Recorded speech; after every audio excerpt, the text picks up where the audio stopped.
This week in Fairmont Crest, the air feels heavier than usual, like the whole community is holding its breath, waiting for one sentence, one phone call, one envelope to decide who gets to keep pretending everything is fine. In a place where wealth, can buy silence, and reputation can be polished like marble, it's always the smallest pieces of truth that cause the deepest cracks.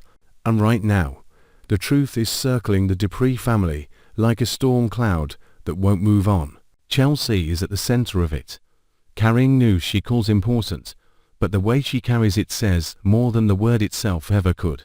It isn't just an update she wants to share.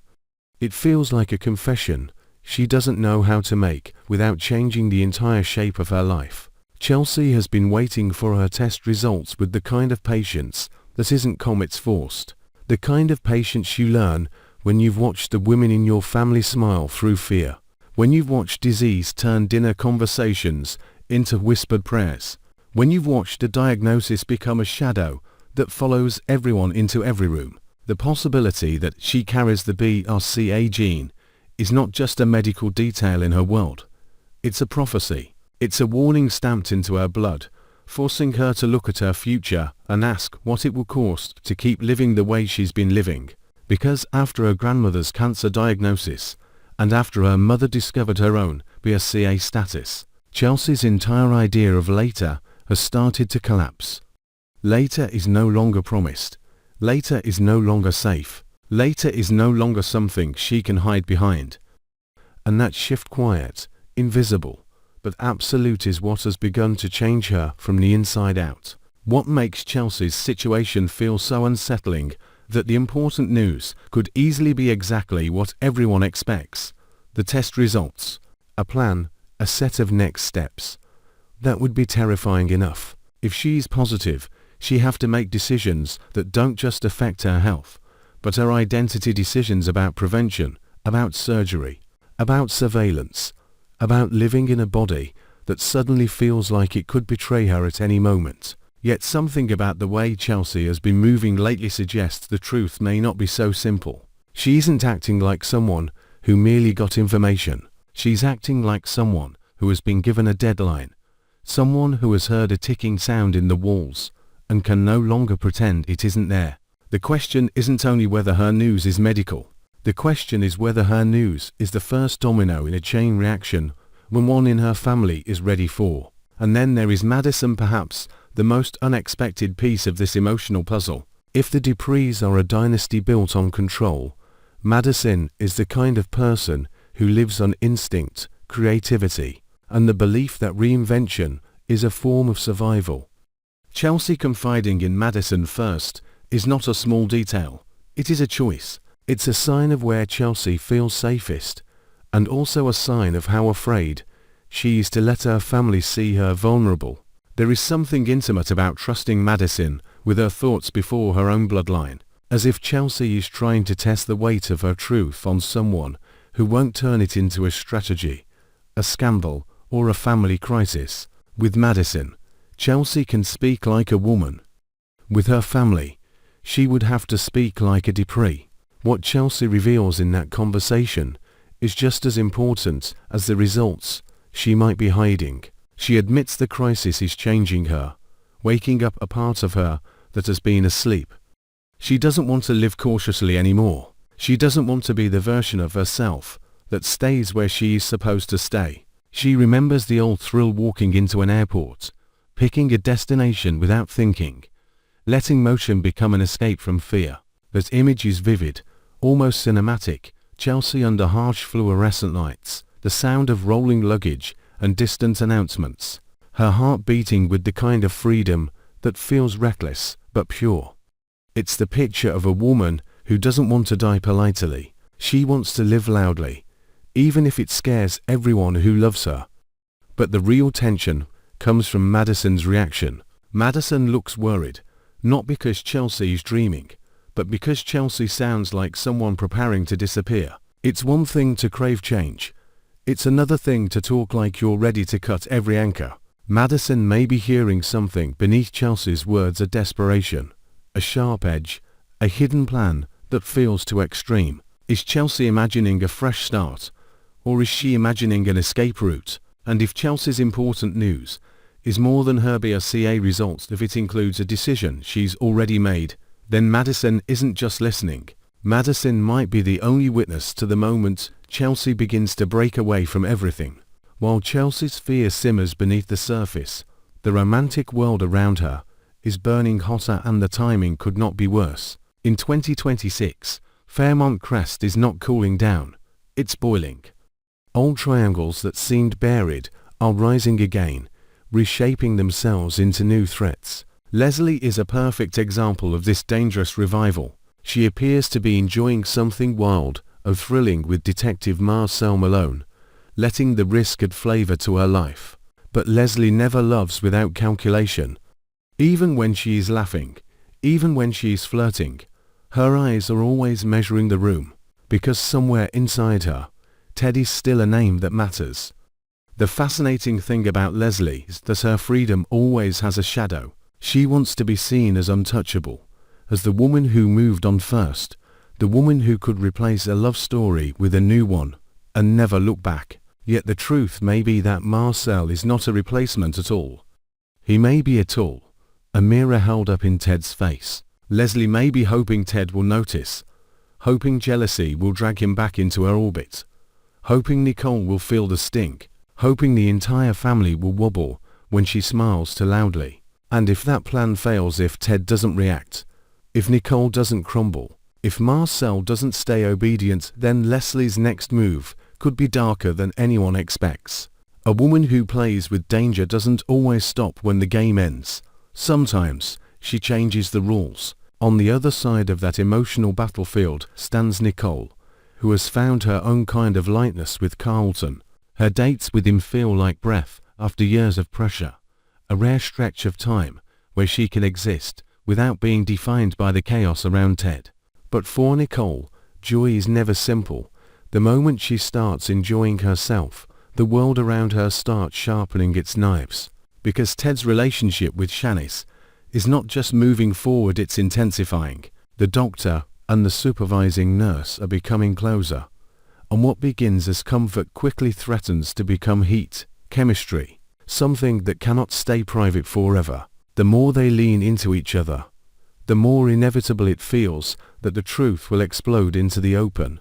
And if Ted and Shanice go public, while the family is already unraveling, Nicole will be forced to respond, not just as a woman who was once tied to Ted, but as someone who understands reputation like warfare. Her reaction won't be simple heartbreak. It will be a choice between instinct and strategy. Will Nicole lash out emotionally, finally letting her pain show in a way she has avoided for too long? Or will she treat Ted's relationship in a chess move and counter it by elevating Carlton, turning her own romance into a weapon, a statement, a refusal to be made small? Nicole has always known how to survive with a straight spine.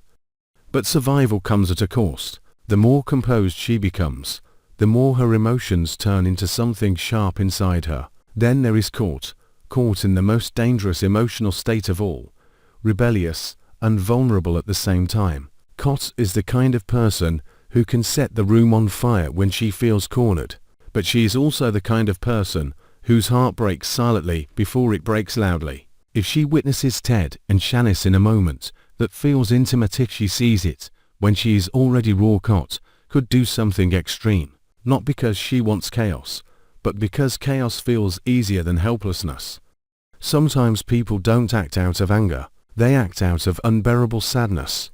And in a family like the Duprees, sadness rarely gets sympathy, it gets punished. That is why Cot is so unpredictable right now. She isn't just reacting to love and betrayal, she's reacting to the feeling that her entire world is slipping, and no one is stopping it. As the romantic temperature rises, the pressure inside Naomi reaches a breaking point. Naomi is drowning in fear, not only for her grandmother and mother, but for herself. She's waiting for her own test results, and that waiting becomes its own kind of torture. In Fairmont Crest, the Duprees don't do helplessness gracefully. They are raised to believe control is safety, control is identity, control is the difference between being respected and being destroyed. So when Naomi faces something she can't control, something happening inside her body, something written into her genetics, she doesn't just feel scared. She feels threatened on a deeper level. Like the foundation beneath her is cracking. Jacob's pressure doesn't help. If Naomi already feels like she's suffocating, Jacob becomes the hand tightening the space around her. And the terrifying part is that the pressure might not even be intentional cruelty. Sometimes pressure comes from love that doesn't know how to be gentle. Sometimes pressure comes from fear disguised as urgency.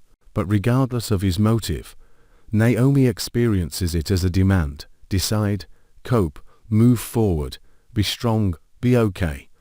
And Naomi is not okay. She is a woman standing between the version of herself she wants to be and the version she might become. Her results are positive. If Naomi's test comes back positive, she will face the most brutal choice of all. Accept and act, or deny and delay. History matters here. If her mother once avoided the truth, if denial was used as a shield, Naomi may have learned that pretending is a survival skill. But survival doesn't always mean living. Sometimes it just means lasting. Naomi will have to decide whether she wants to last, or whether she wants to live honestly, even if honesty destroys the illusion of control she has clung to her entire life. And layered beneath the genetics is another pressure that may be haunting her.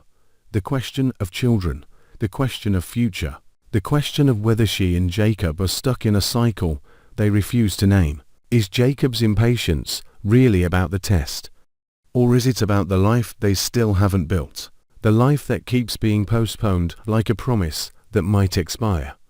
Beyond the Dupree storm, other relationships begin to tilt toward consequences. Isaiah and Eva, who grew closer over the holidays, are trying to prove that whatever damage once existed between them can be repaired.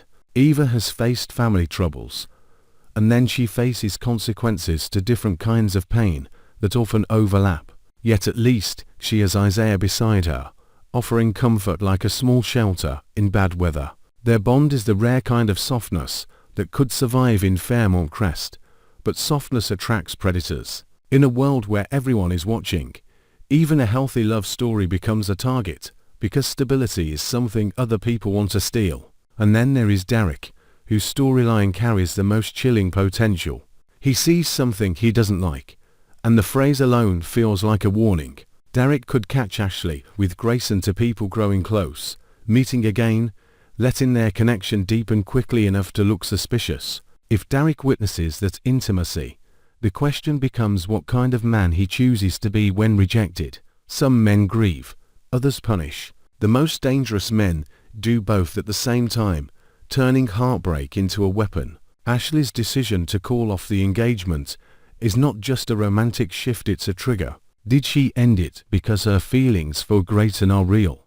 Because she found something sincere in him that she never had with Derek?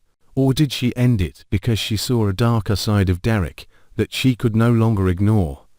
That possibility is what makes everything feel tense. Because if Ashley left Derek not for love, but for safety, then Derek's response won't be about pride alone. It will be about control. And if Derek begins to show his cruelty, he won't necessarily do it loudly.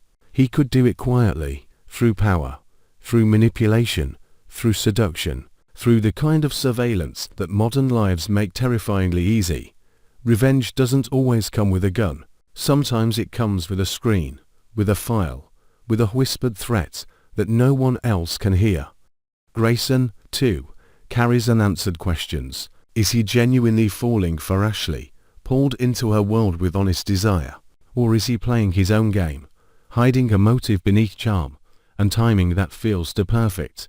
In Fairmont Crest, love is never just love. It's leverage, and anyone who enters a Dupree orbit is either brave, foolish, or dangerous. By the time Chelsea finally gathers her family to share her important news, the moment won't be simple. It won't be a neat scene where everyone reacts and then moves forward. It will be a collision, because her truth will land in a family already overloaded with secrets, romance, jealousy, fear, and pressure. If her news is the BRCA result, it will still shake them. It will force hard conversations, uncomfortable decisions, and a new awareness that the women of this family are not invincible.